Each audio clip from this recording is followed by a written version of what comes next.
اللہ کی بارگاہ میں مہینوں کی تعداد 12 ہے، اور ان 12 مہینوں میں سے 4 مہینے حرمت والے ہیں، عظمت والے ہیں۔ ان 4 مہینوں کو حرمت والا کیوں قرار دیا گیا؟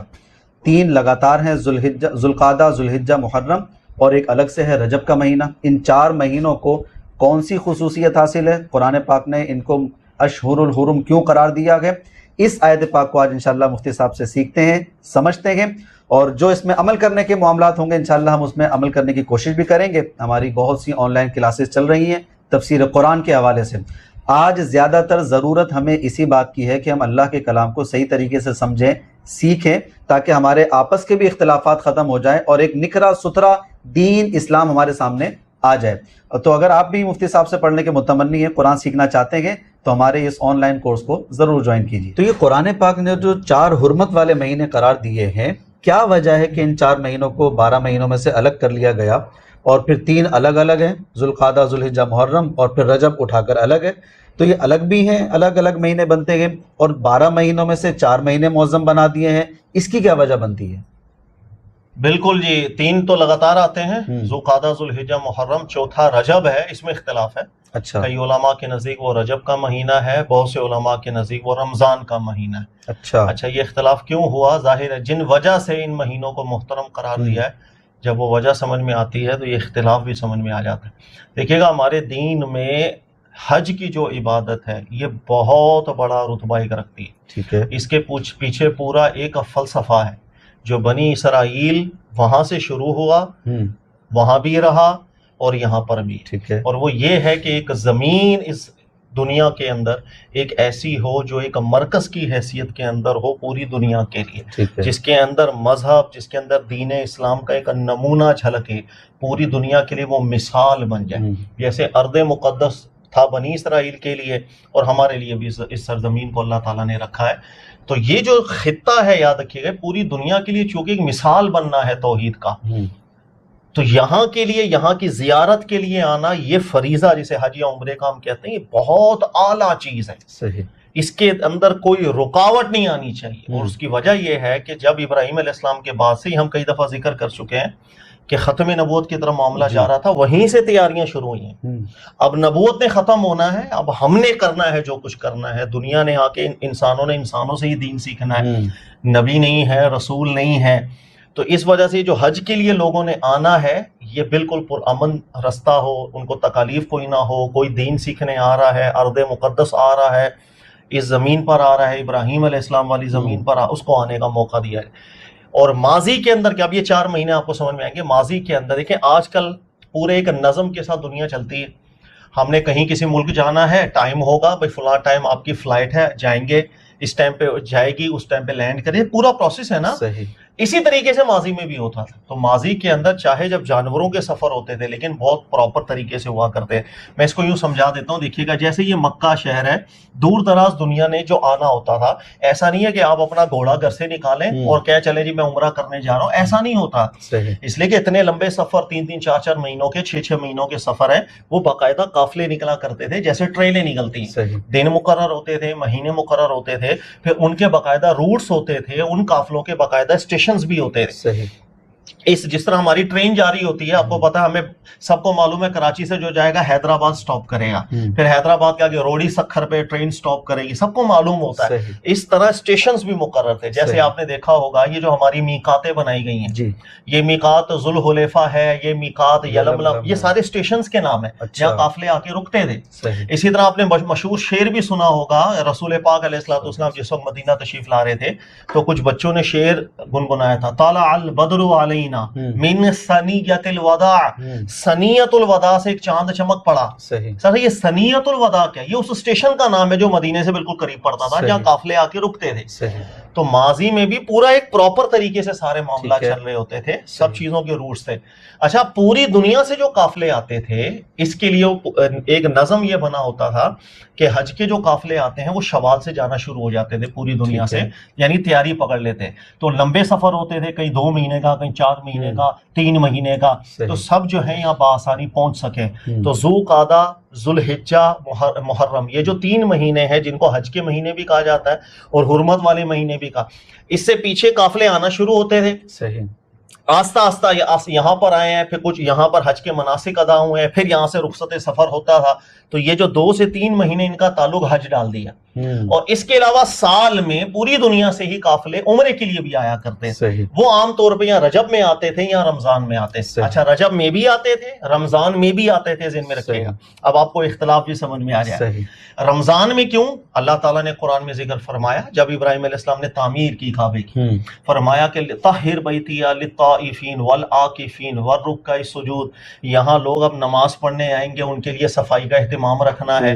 لوگوں نے قیام و طواف کرنے آنا، اعتکاف کرنے بھی لوگوں نے آنا ہے. تو حرم کے اندر اعتکاف یہ اس وقت سے ہے جب تک ابراہیم علیہ السلام نے تعمیر کعبہ کی.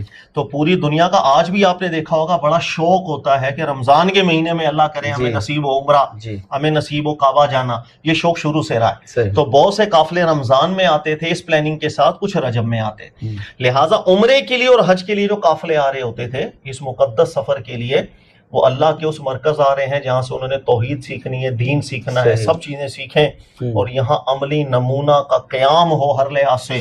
سر اس وجہ سے ان 4 مہینوں کا حرمت کا مہینہ رکھا گیا. حرمت کا مطلب کہ اس میں جنگ و جدل کا کوئی ماحول نہ ہو. اگر ہو بھی رہی ہے چپ کرو. عام دنوں کے اندر بھی بلا وجہ اگر قتل و غارت ہو تو حرام، لیکن ان مہینوں میں اشد درجہ حرام، سختی کے ساتھ حرام. دیکھیے گا کچھ قافلے نبی علیہ السلام جب مدینہ تشریف لائے، کچھ قافلے یہاں سے عمرے کے لیے جا رہے تھے، تو بیچ میں کچھ مشورہ ہونے لگ گیا تھا کہ یار ان قافلوں کو روکنا دیا جائے مکہ جانے کے. تو اللہ نے ارشاد فرمایا نہیں، آپ لوگوں نے اللہ کی راہ میں سفر کرنے والے قافلوں کے ساتھ کسی طرح کی کوئی زیادتی نہیں کرنی. تو جو اس جگہ حج عمرے کے لیے آ رہے ہوتے ہیں نا، یہ بڑا سفر ہمارے دین میں اہمیت کا عامل ہے. تو ان مہینوں میں جو یہ سب قافلے آتے تھے تو اللہ نے ارشاد فرمایا کسی طرح کا اس میں ظلم و ستم نہیں ہونا چاہیے. یہ خاص طور پر حکم ہے کہ قافلے کو لوٹنے والوں کے لیے، کیونکہ قافلوں نے پہلے پیدل آنا ہوتا تھا. تو کسی اسٹیشن پہ پڑاؤ ہوا، بھائی ساز و سامان بھی ہوگا، عمرے کے لیے جا رہا ہے، حج کے لیے جا رہا ہے، پیسے ویسے بھی ہوں گے، ڈاکو پڑ گئے، عزت سامان لوٹ لیا، تنگ کر دیا کسی کو، کسی کا جانور چوری کر لیا. تو اللہ تعالیٰ نے سختی سے منع کر دیا کہ کسی طرح کا ایک دوسرے پر ظلم نہ ہو. اور یہ خاص حکم حکمرانوں کی طرف متعدی کرتا ہے کہ وہ ان مہینوں میں جس میں عمرے حج کے لیے لوگ جا رہے ہیں ایسا بالکل پراپر نظام بنائیں کہ اللہ کے گھر کی زیارت پہ جانے والے ان کو کسی طرح کا کوئی مسئلہ نہ ہو، پریشانی لاحق نہ ہو. تو یہ ہے اصل میں تصور یہ اشہر الحرم کا. وہ جو تھوڑا سا اختلاف آپ نے ذکر کیا گیا کہ یہ یا تو رجب کا مہینہ ہے یا رمضان کا مہینہ، اس میں اختلاف ہے. لیکن ایک بخاری کی صحیح روایت تو آ رہی ہے کہ وہ 3 مہینے تو الگ قرار دیے اور رجب کا مہینہ اس کے اندر شامل کیا ہے. تو اختلاف کیوں ڈال دیا گیا؟ حدیث میں آیا نا رجب کا مہینہ، تو رجب کے مہینوں میں بھی قافلے آتے تھے. اچھا، تو رجب کا مہینہ ڈال دیا گیا. لیکن اعتکاف کے لیے پورا سال رمضان میں بھی قافلے آیا کرتے تھے، اور قرآن نے نص کی ہے کہ یہ گھر میرا اعتکاف کرنے والوں کے لیے. تو خاص طور پر اعتکاف کرنے کی نیت سے پوری دنیا سے قافلے رمضان میں بھی جاتے تھے. تو قرآن کی آیت کی تائید حاصل ہے کہ بھائی اس مہینے میں جو قافلے آتے ہیں یہ مہینہ ہونا چاہیے. تو کئی علماء کا ذہن رمضان کا مہینہ گیا، کئی علماء کے نزدیک رجب کا مہینہ گیا. ان کو بھی روایت کی تائید حاصل ہے، ان کو قرآن کا اشارے کی تائید حاصل ہے. تو دونوں اقوال ٹھیک ہیں، کوئی ایسا کمزور قول نہیں ہے. لیکن مسئلہ یہ ہے کہ اگر دونوں کے قولوں کو لیتے ہیں تو 5 مہینے بن جاتے ہیں نا. نہیں، دونوں قول نہ لیں، وہ تو دیکھنا پڑے گا رجحان کس طرح. آج کے دور کے اندر 4 مہینے تو ہے نہیں، پورا سال عمرہ ہو رہا ہے. رمضان کے مہینے میں زیادہ شوق ہے کہ لوگ عمرے پہ جا رہے ہیں، یعنی کہ ڈبل ہو جاتا ہے. لیکن پورا سال جا رہا ہے. شوال میں ذیقعد، حج کے مہینے صرف نکالتے ہیں محرم، صفر، ربیع الاول، ربیع، پورا سال ہی عمرہ ہو رہا ہے. لیکن آپ رمضان میں دیکھیں گے جتنی شدت پیدا ہو جاتی ہے، تو آج کے دور کے حساب سے رمضان کے اندر ہی زیادہ فوکس ہونا چاہیے کہ ماحول ایسا سازگار بنائے کہ بھائی کوئی پرابلم نہ ہو. نہ تو پورا سال عمرہ ہو رہا ہے. اب ماضی کے ادوار کے اندر پورا سال عمرہ نہیں ہوتا تھا، قافلے ہوتے تھے، پوری دنیا میں ٹرینیں بنتی تھی، وقت مقرر ہوتے تھے، بھائی اس وقت نکلے گا، اس وقت نکلے گا. آج کا دور تھوڑا بدل چکا ہے. تو ایسا نہیں کہ 5 مہینے بنا لیے گئے. کس وجہ سے اختلاف ہوا؟ ایک قول رمضان کا کہنے والا وہ قرآن کے اشارے سے ترجیح لیتا ہے، اور ایک قول رجب کا کہنے والا وہ روایات سے استدلال کرتا ہے. حقیقت میں دونوں مہینوں میں ہی قافلے آیا کرتے ہیں. اب اس میں ہم ترجیح دے سکتے ہیں، یا رجب کے مہینے کو آپ ترجیح دے دیں یا رمضان کے مہینے کو ترجیح دے دیں. میں نے عرض کر دیا کہ آج کے دور کے حساب سے رمضان کے مہینے کو ترجیح دیں، زیادہ بہتر ہے. ٹھیک ہے، یعنی وہاں پر حاکموں کی ذمہ داری بنتی ہے کہ وہ جتنے بھی راستے ہیں ان کو پرامن رکھا جائے، خاص طور پر ان ایام میں، ان مہینوں میں کہ جس میں قافلوں کی آمد ہوتی ہے حج کے موقع پر یا عمرے کے موقع پر. ٹھیک ہے سر. اچھا، ایک بھائی نے آیت پاک کو حل کرنے کا بھی کہا ہے، انما النسیء زیادۃ فی الکفر یضل بہ الذین کفروا یخلونہ عاما. یہاں پر وہ یہ کہتے ہیں کہ یہ جو انما النسی، یہ جو نسی لفظ آ رہا ہے، اس کو ذرا واضح کیجئے لغت کے حساب سے اور قرآن کے حساب سے کہ نسی کیا اللہ مراد لے رہا ہے.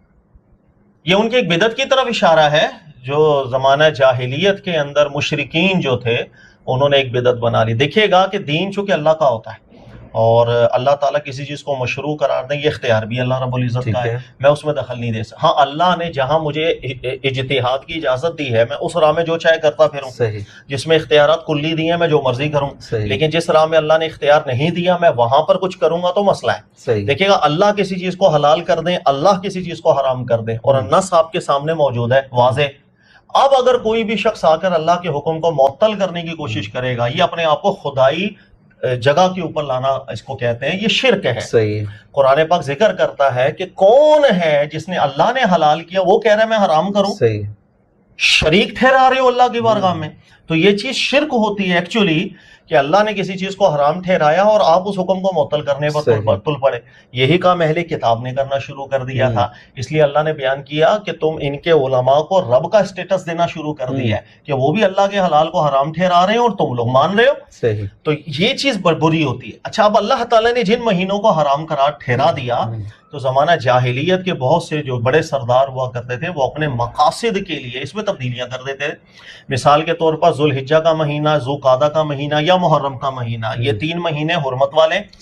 اب مثلا محرم کا مہینہ آ گیا, حرمت کا مہینہ, اب اس کے اندر قتال نہیں کر سکتے, اس کے اندر ہم کسی طرح کا زیادتی نہیں کر سکتے, پتہ بھی ہے, لیکن کوئی سچویشن ان کے ہاں ایسی پیدا ہو گئی کہ مثلا کہیں قتال لازمی تھا, یار کرنا بھی ہے تو کیا کریں, اللہ کا تو حکم ہے نہیں کیا جائے گا. تو پھر کچھ بڑے سرداروں نے ایک بدعت ایجاد کی تھی اور انہوں نے کہا تھا کہ نہیں یار ہم ایسا کرتے ہیں کہ ہم اس کے بدلے قائم مقام کسی مہینے کو قرار دے سکتے ہیں. مثال کے اوپر کہ بھائی اس سال محرم کا مہینے کی جو حرمت ہے ہم اس کو معطل کر دیتے ہیں اور محرم کی جگہ یہ حرمت کے مہینے کو مثلا آگے جا کر ہم شعبان میں کر لیں, تو اس کا نیم البدل کر لیں. اس لیے اللہ نے بیان کیا یحلونہ عاما, کوئی سال تو ہوتا تھا جس کے اندر تم حلال بنا رہے ہو حرمت والے مہینے, وَيُحَرِّمُونَهُ عَامًا, اور کوئی سال ایسا ہوتا تھا جس کے اندر اس کو حرام ٹھہرا رہے ہو. یہ وہ بدعت ہے جس کی طرف قرآن پاک نے اشارہ کیا, اور یہ کوئی چھوٹی بدعت نہیں ہوتی جب آپ اللہ کے مقابلے میں آ کر کے کھڑے ہو جائیں. اور یہ ان کا طریقہ کار جو چیز ثابت ہے وہ یہی ہوتا تھا کہ حج کے جب دن ہوتے تو اس میں جب رمی کا دن ہوتا تھا نا, اس دن ان کے سردار کھڑے ہو کر کے اعلان کر دیا کرتے تھے کہ بھائی جو محرم کا مہینہ ہے یہ اس بار اس کی حرمت نہیں ہے, ہم اس کے بدلے میں فلاں مہینہ کر لیں. یہ چیز ہاں بعض مفسرین نے یہاں پر اس معنی کو لکھا ہے کہ جیسے انہوں نے قمری مہینے کو شمسی مہینے شمسی کیلنڈر کے ساتھ ملانے کی کوشش کی تھی, ہر 3 سال بعد جا کر 1 مہینے کا اضافہ کرتے. اس کا کوئی ثبوت موجود نہیں ہے. یہ متاخرین میں سے بہت بعد میں جا کے کئی حضرات نے جملہ لکھ دیا تھا, لیکن اس کی قرآن کے الفاظ ہی تائید نہیں کر رہے. قرآن کہہ رہا ہے یحلونہ عاما ویحرمونہ عاما, کہ یہ اپنے اختیار سے کبھی تو ہوتا حلال بنا لیتے, کبھی ہوتا حرام بنا لیتے. لیکن اگر وہ کیلنڈر وائز ہی چل رہے تھے, پھر ہر چیز ترتیب سے چل رہی ہوتی, چاہے شمسی چاہے قمری, پھر ایسا اطلاق نہیں ہوتا کہ 1 سال کچھ کر رہے ہیں, دوسرے سال کچھ کر رہے ہیں, تیسرے سال دل کر رہا ہے تو کچھ کر رہے ہیں. تو قرآن پاک کے الفاظ اس شرع کو بالکل رد کر دیتے ہیں. یہ جو قبیصہ مہینہ غالباً وہ ہے نا, استدلال بالکل غلط ہے. تو یہ جو مطلب نارمل تفسیروں میں تو یہی بات آئی ہے, ابھی آپ سے یہ بات سن رہے ہیں کہ شمسی اور قمری کیلنڈر کا معاملہ نہیں تھا, لیکن تفاسیر میں تو یہ بات آئی. نارملی 1-2 تفسیر والوں نے لکھا ہے, باقی کسی نے بھی نہیں لکھا. اب اس میں موقع کے عاشور صاحب کو پڑھ لیجیے گا, اثری صاحب کو بھی پڑھ لیجیے گا, انہوں نے بڑی نفیس اس کے اندر تحقیق کی ہے. جس چیز کا ثبوت ہی نہیں کیسے ڈالیں, قرآن کے الفاظ ہی تائید نہیں کر رہے کیسے ڈال دیں بھائی. اچھا کیسے قرآن کے الفاظ ہی جب نہیں کہ یحلونہ عاما ویحرمونہ عاما, اس کا اطلاق کیسے ہو سکتا ہے؟ اگر آپ نے شمسی کیلنڈر بھی بنا لیا وہ پراپر ہی چلے گا نا, پھر وہ تو پراپر چلے گا, پھر اس کے اندر 1 سال الگ 1 سال الگ تبدیلی کیسے کر پاؤ گے آپ؟ تو کہنے کا مقصد الفاظ قرآن دیکھنے چاہیے کس کی تائید کر رہا ہے. یہ کچھ متاخرین نے لکھا تھا لیکن بالکل کمزور قول ہے, نہ اس کی اصل موجود ہے, اور بلکہ بعض لوگ تھے جنہوں نے بات لکھ دی تھی وہیں سے مشہور ہوئی, تو کچھ مفسرین نے اس کو لکھ دیا, لیکن کمزور قول ہے. اچھا یہ 4 مہینے حرمت والے ہیں, یہ تو ہو گئے اس جگہ کے حساب سے معاملات کہ 4 مہینے حرمت والے ہیں, وہاں کا راستہ پر امن رکھا جائے, حج کرنے والے عمرہ کرنے والے آئیں گے, لہذا ان کو پرسکون راستہ دیا جائے. پوری دنیا والوں کے لیے, عمومی لوگوں کے لیے کیا حکم ہے؟ یہ آیت پاک ان کے لیے. ہاں یہ اب ایک اچھی چیز ہے, اس کو سمجھنا ضروری ہے. میں نے تمہید میں بھی آپ کو سمجھایا, حج ہمارے دین میں بہت عظیم شان رکھتا ہے. اس کی تڑپ ہر مسلمان کو محسوس کرنی چاہیے کہ اللہ مجھے مقام ابراہیم دکھائے, میں اس توحید کے مرکز میں جاؤں, میرا کچھ حصہ وہاں پر ملے, میں کچھ سیکھ کر کے آؤں, اور اس مقام کو اتنا اعلیٰ کر کے آپ نے رکھنا ہے کہ وہ ایک مثال بنے, قرآن کا عملی نمونہ وہاں بنے. یہ مقصد ہے کہ قرآن چاہتا چاہتا ہے ہم سے، تاکہ ایک مرکز ہوتا ہے نا، پھر وہاں سے اتحاد کی فضا پیدا ہوتی ہے۔ دیکھیں حج کا تعلق ایسا ہے کہ اس کا احساس ہر مسلمان اپنے دل میں محسوس کرے، اسی چیز کے لیے بہت سے کاموں کو مشروع کیا گیا۔ مثال کے طور پر جب حج کے دن آ جاتے ہیں، قربانی تو حاجیوں کے لیے تھی، سر یہاں بھی ہم سب اس سنت کی ادائیگی کے لیے قربانی کر رہے ہوتے ہیں۔ وجہ تفس، جس کو قرآن ذکر کرتا ہے فَلْيَقْضُوا تَفَثَهُمْ، یہ حکم تو حاجیوں کا احرام میں تھا، ہم یہاں سارے کے سارے تفس کی کیفیت میں کیوں ہو جاتے ہیں؟ ہم بھی کہتے ہیں شروع کے دنوں میں بال نہیں کٹواتے یا ناخن نہیں کٹواتے، یا چلو 10 ذی الحجہ کو جا کے ہم بھی کٹوائیں گے۔ سر کیوں ہو گیا ایسا؟ اس لیے کہ آپ کو ہر لمحہ یہ احساس رہے کہ آپ حج کے لیے نہیں جا سکے، اس تڑپ کو محسوس کریں۔ سر میں تھوڑا سا آپ کو نبی علیہ السلام کی سیرت سے بھی سمجھاتا ہوں تاکہ یہ بات سمجھ میں آئے لوگوں کو۔ رسول پاک علیہ السلام جب تک مکہ میں تھے، جتنا عرصہ گزرا، ہر سال حج فرماتے تھے نبی پاک علیہ السلام، بڑا شوق تھا رسول پاک علیہ السلام۔ جب ہجرت ہوئی، مدینہ تشریف لے آئے نبی پاک علیہ السلام، ظاہر ہے پابندیاں لگ گئیں، اب مکہ جا نہیں سکتے تھے، تو پہلا سال گزرا مکہ نہیں جا سکے، دوسرا، تیسرا، چوتھا، 7-8 سال یہاں پر گزر گئے۔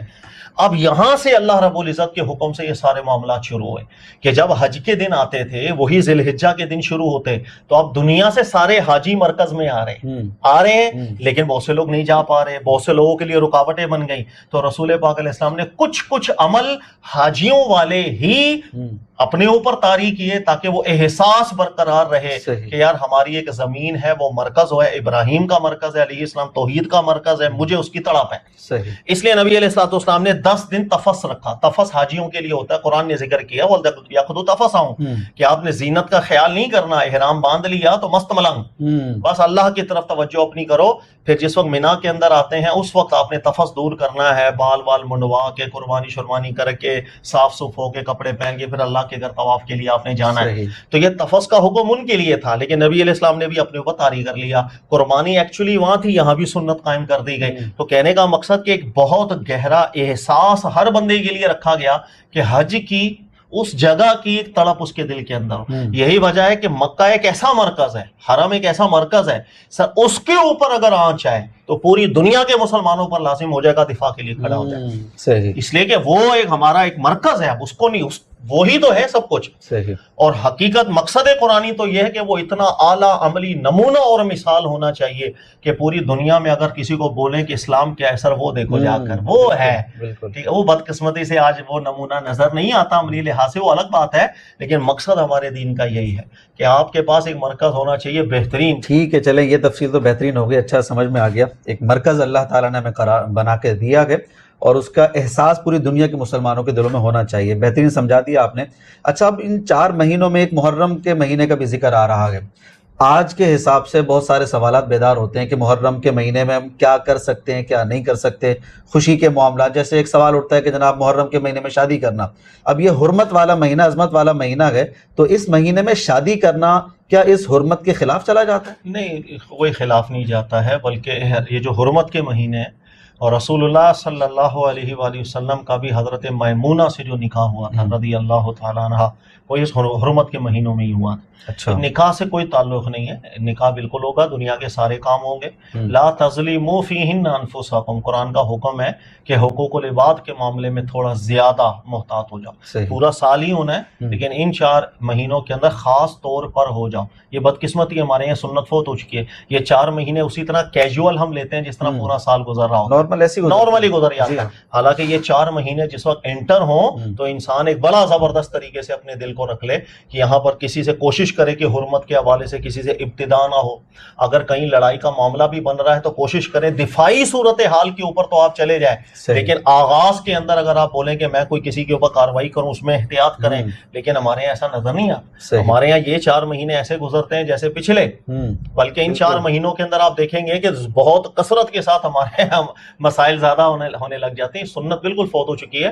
جن 4 مہینوں کو یا کسی بھی وقت کو اللہ تعالیٰ نے عزت دی ہے، ہمارے دلوں میں عزت ہونی چاہیے۔ ہمارے وہ مہینے کیجول ہو کے نہ گزرا، جب گزرتا ہے آج سے گزر، کسی کو پتہ ہی نہیں کون سا مہینہ آیا ہوا۔ اسی طریقے سے آپ دیکھ لیں ذوالقعدہ آتا ہے، ہاں حج کے حوالے سے تھوڑی کیفیت ضرور ہو جاتی ہے۔ اچھا، محرم آتا ہے، اس کے اندر بھی محرم دیگر حوالوں سے تو ہماری توجہ بہت ہوتی ہے، لیکن اللہ کے حرمت والا یہ مہینہ، یہ توجہ فوکس کم ہو جاتی ہے، جو آپ فرما رہے کہ احساس ہونا چاہیے اس مرکز کا، وہ چیز کم ہو گئی ہے بہت زیادہ۔ ٹھیک ہے سر. اچھا اب یہاں پر ایک مسئلہ یہ آتا ہے کہ جیسے آپ یہ کہہ رہے ہیں حضرت میمونہ رضی اللہ تعالی عنہا کا نکاح اسی مہینے میں ہوا تھا، یعنی حرمت والے مہینے میں ہوا تھا.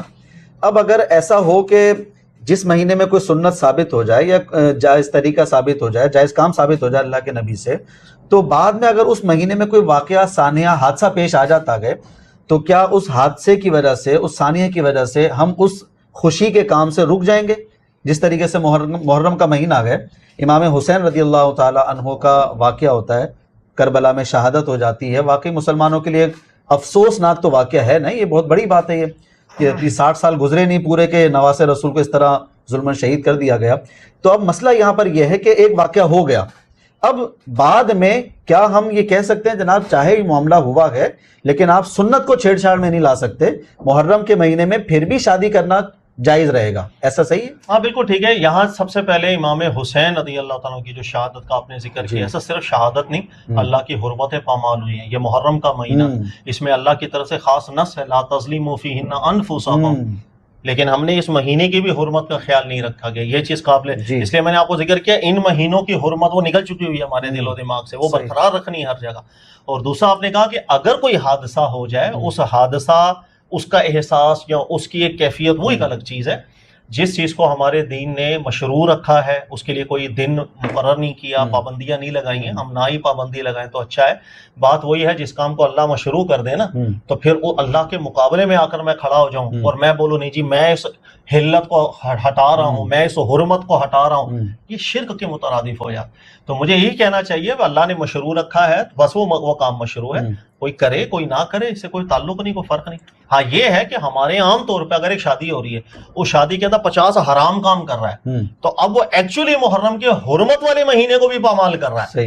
ایسی شادیوں کے اوپر آپ انگلی اٹھا سکتے ہیں کہ سر وہ نہ صرف محرم بلکہ ذوالقعدہ ذی الحجہ یہ سارے حرمت والے مہینوں میں خیال کیا جائے کہ بھائی عام حالت کے اندر اور ان مہینوں کے اندر کسی بھی طرح کا آپ ظلم کا کام کریں گے وہ زیادہ قابل گرفت چیز ہے اللہ کی بارگاہ میں. تو ہم یہ کہہ سکتے ہیں کہ بھائی اس طرح کا کہ 10 حرام کام آپ کر رہے ہیں اور اس طرح کی کوئی شادی کا ارینجمنٹ ہو یا کوئی اور پروگرام ہو، آپ انگلی اٹھا سکتے ہیں، حرمت پامال نہ کی جائے ان مہینوں. اچھا میں تھوڑا سا اور آپ کا ٹائم لینا چاہوں گا اسی سوال پر. سر اب شدت اتنی زیادہ ہو گئی ہے مسلمانوں میں کہ محرم کے مہینے میں شادی کو بڑا سنجیدہ لیتے ہیں کہ نہیں جناب محرم کا مہینے میں شادی نہیں کرنی. 2 مہینے ہوتے ہیں سال میں، ایک خالی کا مہینہ کہلاتا ہے، سفر کا مہینہ کہ اس کے اندر کوئی شادی وادی نہیں، وہ کہتے ہیں جناب شادی کرو گے ٹوٹ جائے گی، بربادی ہو جائے گی، یہ ہو جائے گا وہ.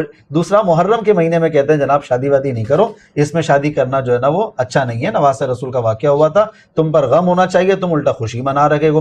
اچھا اس میں شدت اتنی زیادہ کی جاتی ہے. پچھلے سال 1-2 سال پہلے کی ہی بات ہے، کنفرم بات ہے کہ ایک بہت اچھے بڑے ناطخواں ہیں، انہوں نے اپنی بیٹی کی شادی کی، وہ محرم کے مہینے میں اتفاقاً ہو گئی. اب ان پر چڑھ دوڑے سارے، جس طرح سوشل میڈیا کا ایک طریقہ ہوتا ہے، جناب یہ تو اہل بیت کے مخالف ہے، بڑی شدت کر دی ان ناطخواں پر. ہے وہ ماشاءاللہ اچھے سنجیدہ ہیں. تو اب ذرا یہ عوام کو سمجھائیے کہ اتنی شدت ان معاملات میں اختیار کرنا، یا یہ معاملہ ایسا ہے کہ اگر کوئی محرم میں شادی کرے تو پرابلم ہو جائے گی اس کے لیے، کیا کہتے ہیں؟ کوئی مسئلہ نہیں ہوگا. جو شدت کر رہا ہے اس کو سمجھائیں گے نہ شدت کی جائے. شدت کر کے آپ گناہگار ہوں گے. اللہ رب العزت نے جب کوئی پابندی نے لگائی، ہمیں کسی کا اختیار نہیں ہونا چاہیے. اصل میں کچھ عیب ایسے ہوتے ہیں، کچھ گناہ ایسے ہوتے ہیں جن کی نزاکت لوگوں کو پتہ نہیں ہوتی، اور ان میں سے یہ چیز ہے اللہ تعالیٰ کی طرف سے جب کوئی چیز کو مشروع کیا جاتا ہے، اب اللہ کے مقابلے میں مت آؤ. صحیح، اللہ نے مشروع کیا خلاص، اس کے بعد آپ اس کو سر تسلیم خم کریں، آپ پھر اللہ کے مقابلے میں نہیں آیا جاتا. اور اللہ کے اس میں قرآن نے بہت مثالیں بیان کی ہیں. صحیح. مشرکین جو تھے انہوں نے ایک دفعہ یہ بھی کیا کہ کچھ جانور مخصوص کر لیے، اپنی طرف سے رسمیں بنا لی اور اپنی طرف سے کہا اور اللہ کی نسبت دے دی کہ اللہ کی طرف سے ایسا ہے، یہ حلال ہے، یہ حرام ہے. سائمہ وہ جتنے قرآن نے ذکر کیے ہیں اللہ تعالیٰ نے شد و مت کے ساتھ ان کا رد کیا. نمبر 2، پھر میں نے ابھی آپ سے ذکر کیا کہ اہل کتاب ان کا یہ بہت طریقہ کار رہا تھا، اللہ کے حرمتوں کو حلال کرنا، حلال کو حرام کرنا، یہ وتیرہ رہا. اور قرآن نے پھر لفظوں میں بیان کر دیا اس چیز کو کہ کسی بھی حلال کو، کسی بھی حرام کو، آیت اگر آپ پڑھ دیں ہذا حلال و ہذا حرام لتفتروا علی اللہ الکذب، کہ کسی چیز کو حلال کہنا، کسی چیز کو حرام کہنا، اللہ کی نسبت سے جھوٹے باندھنا، یہ ہر برائی کی جڑ ہوا کرتی.